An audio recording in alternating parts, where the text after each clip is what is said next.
Hi, I'm Matt. I'm from the Lott, the official home of Australia's lotteries. Part of my job is reaching out to Division 1 winners and letting them know they have won big.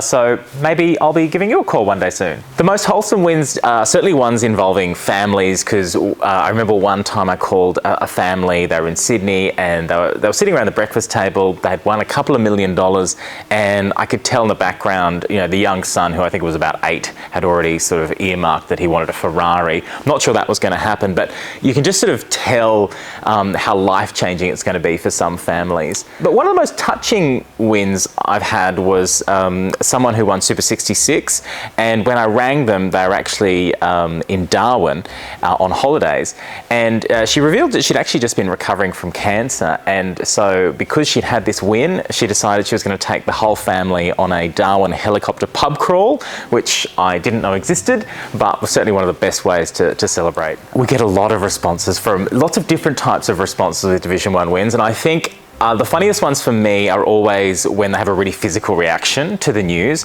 So it's people who didn't know they'd won. I ring them up and they have this really physical reaction. So one woman completely dropped the phone and the phone went dead. So I wasn't sure what was happening on the other line, on the end of the line there.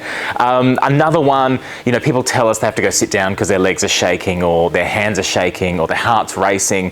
But perhaps the strangest, there was a gentleman earlier this year. We told him he'd won Division 1 and he admitted he did throw up a little bit. One what really sticks in my mind, there was a gentleman from Sydney who won $20 million in Powerball, and I broke the news to him.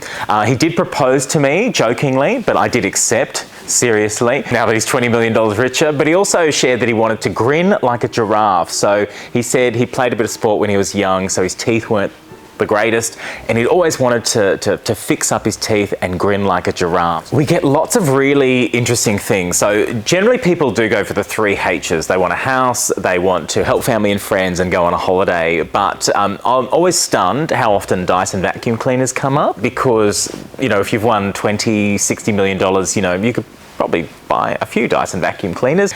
It's just funny, Dyson vacuum cleaners, someone wanted to re-turf the front lawn, roofs, getting roofs fixed, definitely taking family on holidays, those types of things.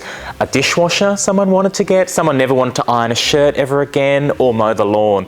So it's usually the really, what we'd think of small things that are quite quirky, and I think it shows that people, you know, yes, some of these things would have been within their reach, but they could never quite justify, you know, spending the cash on that. But now that they'd had a massive windfall, yes, you can get that Dyson vacuum cleaner. I spoke to one winner and I was just joking about how a lot of winners tell us they're going to get a Dyson vacuum cleaner. I mean, other vacuum cleaner brands are available. And then she laughed, saying, well, I've just bought 3 Dyson vacuum cleaners. So I can just imagine, you know, that's how you know you're a Division 1 winner, if there's a Dyson vacuum in every room.